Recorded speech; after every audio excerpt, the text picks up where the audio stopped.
Hello there all you Cert 3s. I'm here at Glendale TAFE. Just over that way a little bit you'll find Cockle Creek. I think I'll get over there now. It's just a hop, skip and a jump away.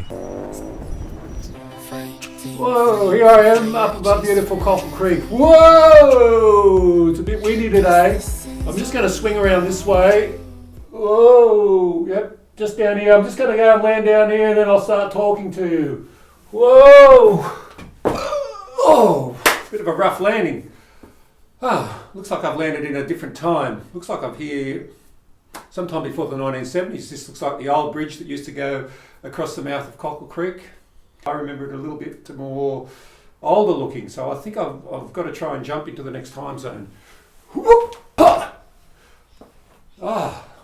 Okay, looks like I've landed in 73 or 74. Looks like these fellas here are demolishing the bridge. What happened, guys? You had to knock it down. Yeah, OH&S. What year is it? 1974. Okay, I've got to move forward. That's not where I want to be. Whoop. Off in the distance, I'm getting used to it now. Buddy, this ain't no disco. This ain't no fooling around. Oh, wow. Finally got here, back to the mouth of Cockle Creek. Certainly come here the long way. Sorry about that, guys. What all this time travelling through times, I think I can make that relevant to what I'm going to talk about. So in terms of the diversity assessment, working with diverse people, I guess that idea of reflecting on where we've come from, the things that have impacted on who we are, forming our views. Remember that little activity we did at the start of when we introduced this unit, Jim and I, we got you to draw stuff, so the things that were important to you, flags to represent culture, foods, family, music, I think, media, things like that were mentioned. I'm just going to reflect on what it was like for me in particular in the 70s and 80s, and I guess a big influence is media. So have a look at what was on television back then. Tab Cola has a beautiful taste, so good for beautiful people. Tab Cola, beautiful to you and me, 'cause every can has less than 2 calories. Look out, mouse.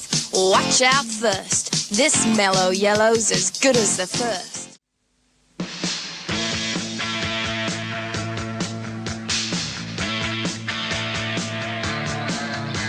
When things are kinda lazy, you can make them crazy, baby, move it. Ice coffee, move. Banana, move it, baby. Move your body to it. Move it, baby, move it. Put my fantasies beside me. Send a shower of dreams to soothe me. Give me something wild to move me. Baby, make it right, move it.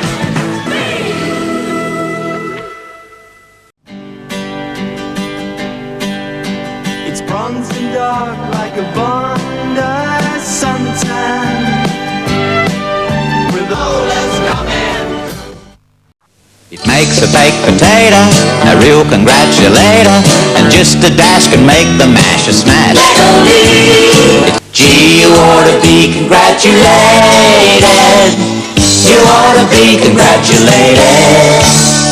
Bath cleaner, floor cleaner, stainless steel. Are we cleaning the house? A bit. Or opening a supermarket? Flash cleans up the lot.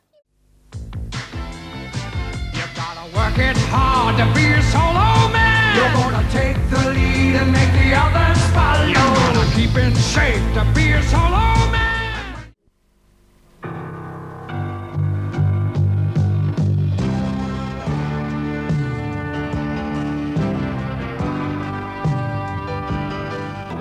Like rippling liquid gold.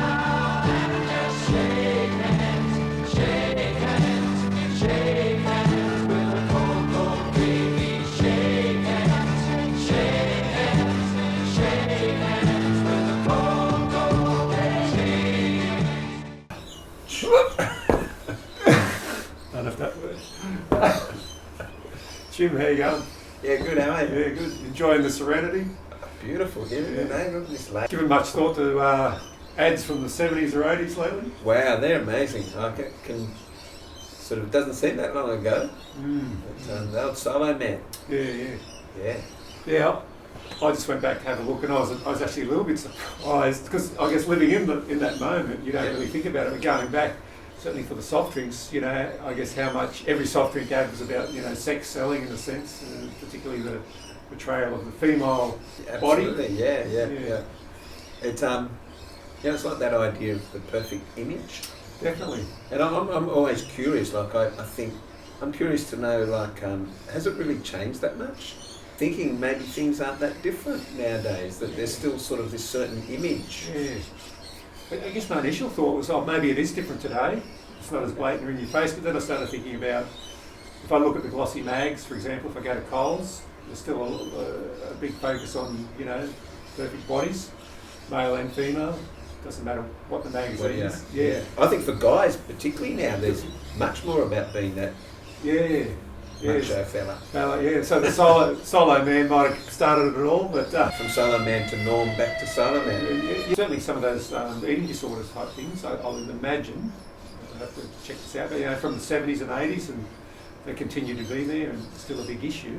So I think that with the 70s and 80s, I don't know if it's still now, but I know growing up myself, you weren't exposed to a lot of diversity. I think nowadays maybe there is a bit more diversity because people have got the ability to tell their story or to share stuff via social media, particularly. It's so accessible.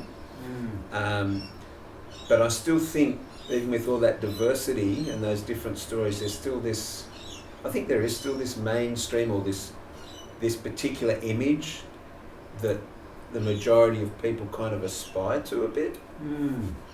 That dominant way of, I guess, shaping and seeing the world, Yeah. And I think that's still true.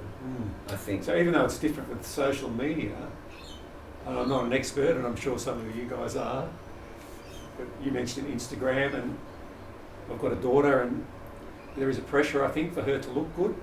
Yeah, on absolutely. Instagram. So, how would I say it's different, but perhaps similar or even the same. Same but different, as they say in Asia. Yeah, absolutely. And I think the challenge for everyone here with doing this assessment that we're doing, this is very much when you're coming to do the reflection.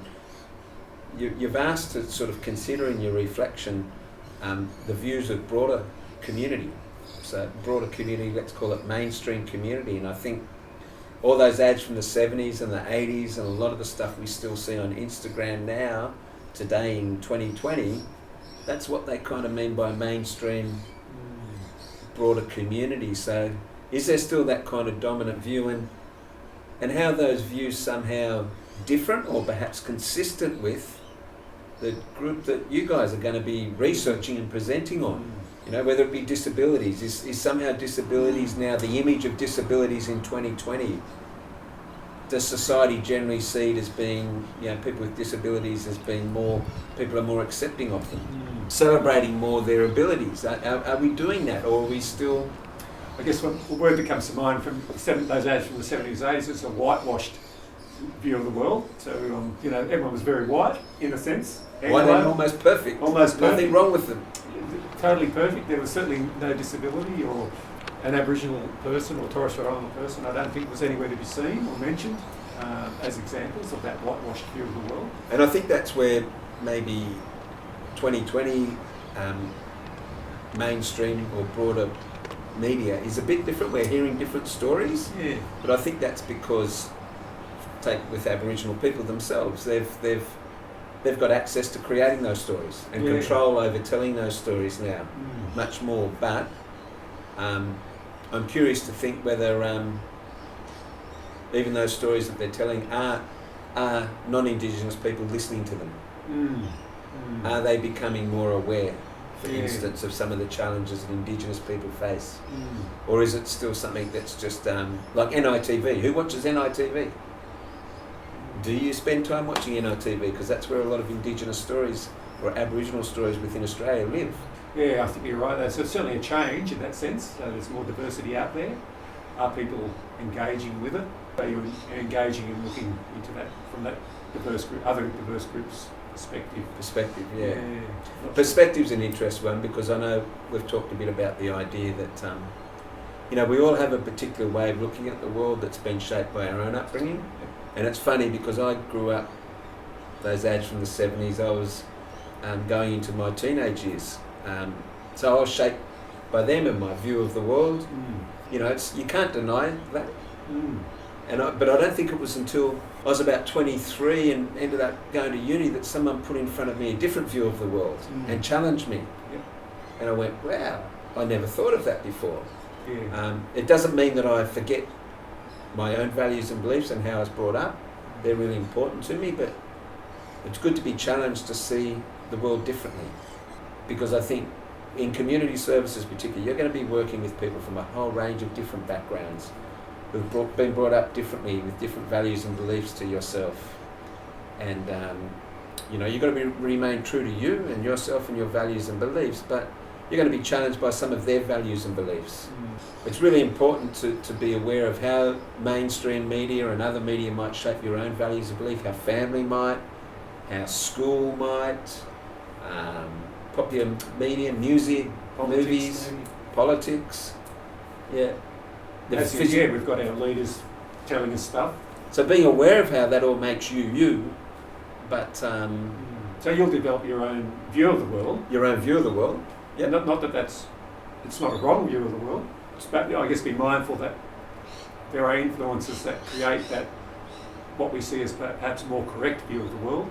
That's right. Be aware that, you know, we're told a certain correct view, but, you know, your view is not right or wrong. But what is wrong is for you to go and impose your view of the world onto those people that you're supporting. Yeah, because they'll have their own stories. They'll have their own stories. And their own influences, perhaps. And there Their might own be subtle influences. differences within family or even socioeconomics, perhaps, or other subtleties, or coming from another country or culture that's very different. So they'll have their own view of the world. So by us imposing one view, this view is the correct view and the only view, that's where we'll... Got to be careful. That's where we'll get in trouble. That's where we've got to be really mindful of our own worldview.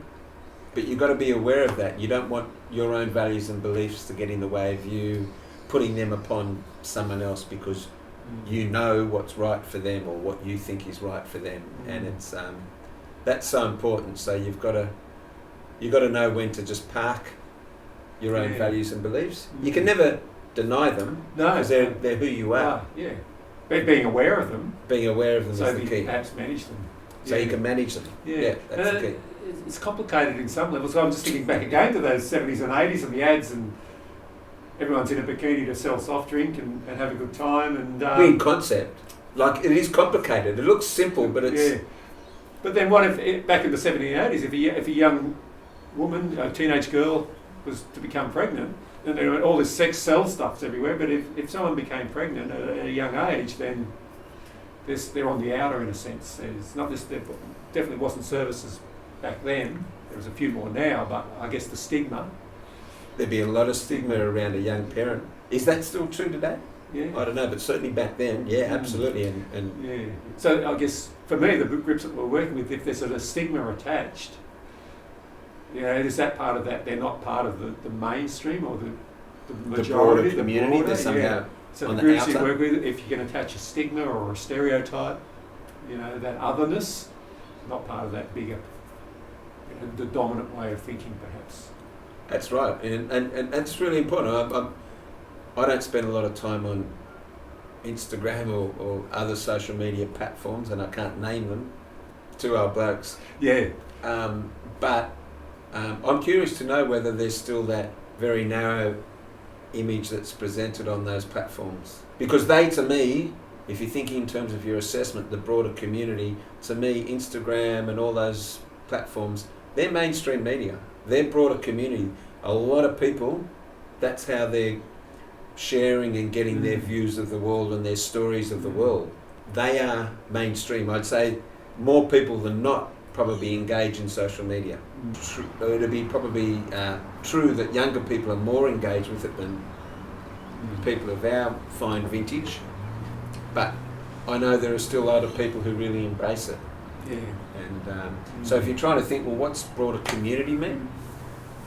Maybe check out the kind of stories and the images that are sitting on Instagram and social media, because that to me is probably pretty main view. Yeah.